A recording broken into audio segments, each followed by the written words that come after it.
Hello, I'm Pam Carruthers of healingstars.com, and this is the chart for the new moon, 12th of April 2021, and it's at 3:30 a.m. Now, new moons are always a new beginning, but this one especially so.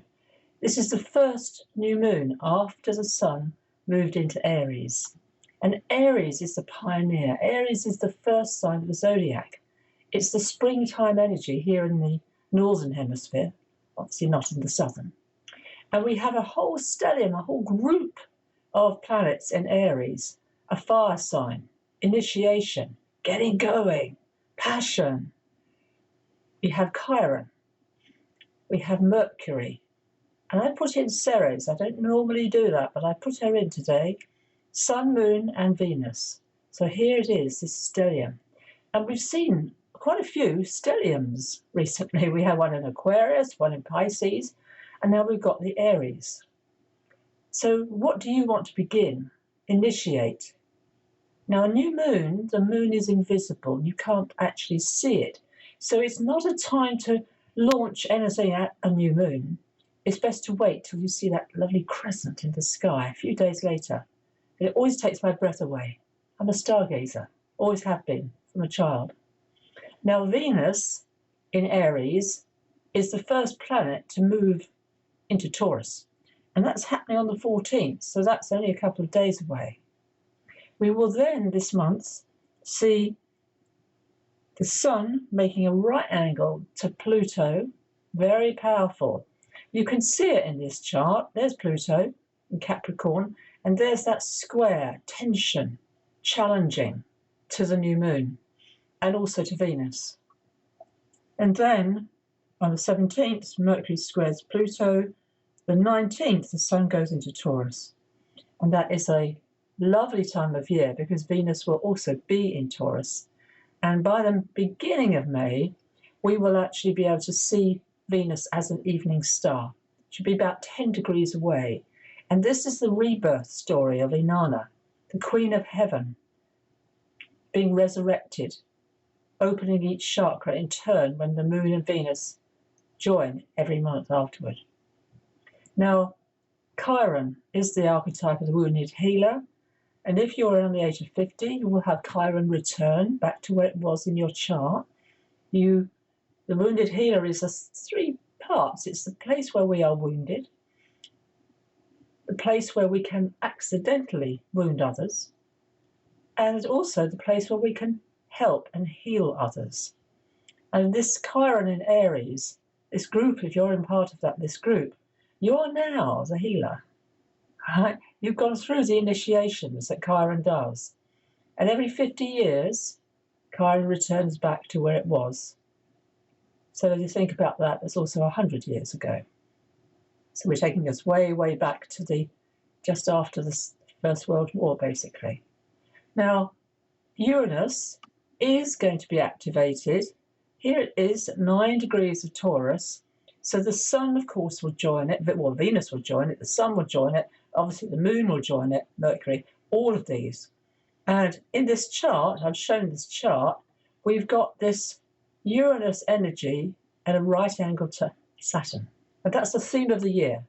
It's the old Saturn, tradition, Saturn, and the new and genius, innovation, Uranus. So this is a old versus new. It's kind of a really heavyweight energy throughout the year. However, let's look at this again another way. Look at all those blue lines. Blue indicates flow. Red, challenge.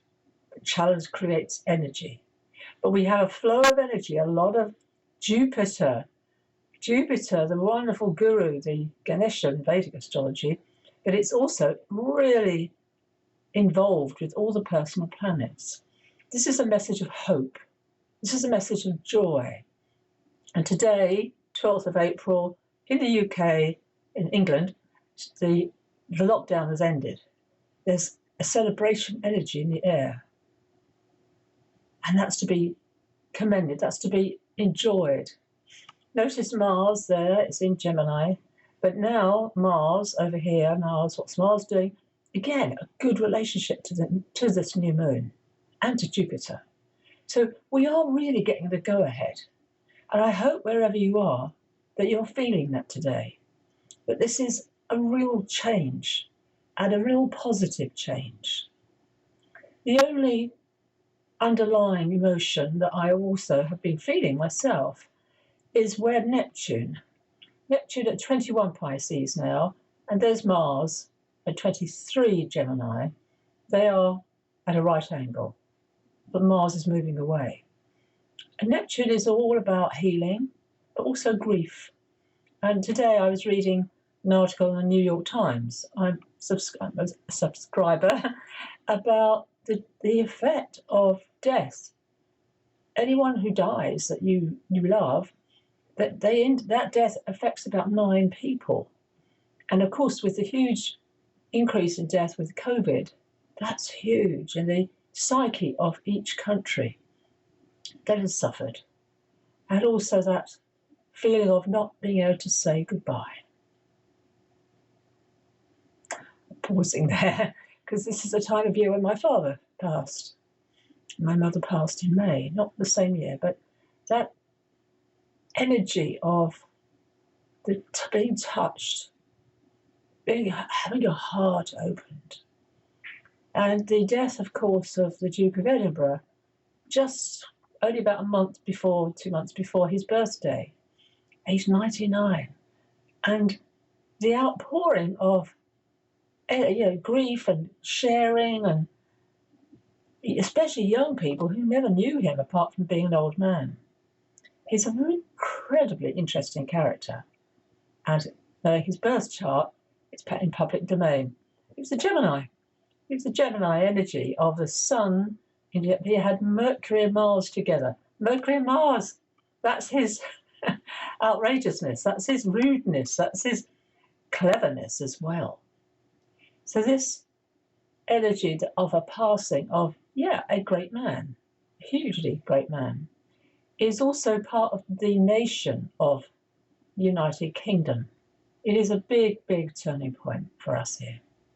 So welcoming the positive, Aries, plant something if you can, if you would like to. It's a very good thing to do something symbolic. Wear red, if you have red. Buy red flowers. There are a lot of flowers that are red, but also that sense of marking that physically, this new beginning. Spring clean. Spring clean.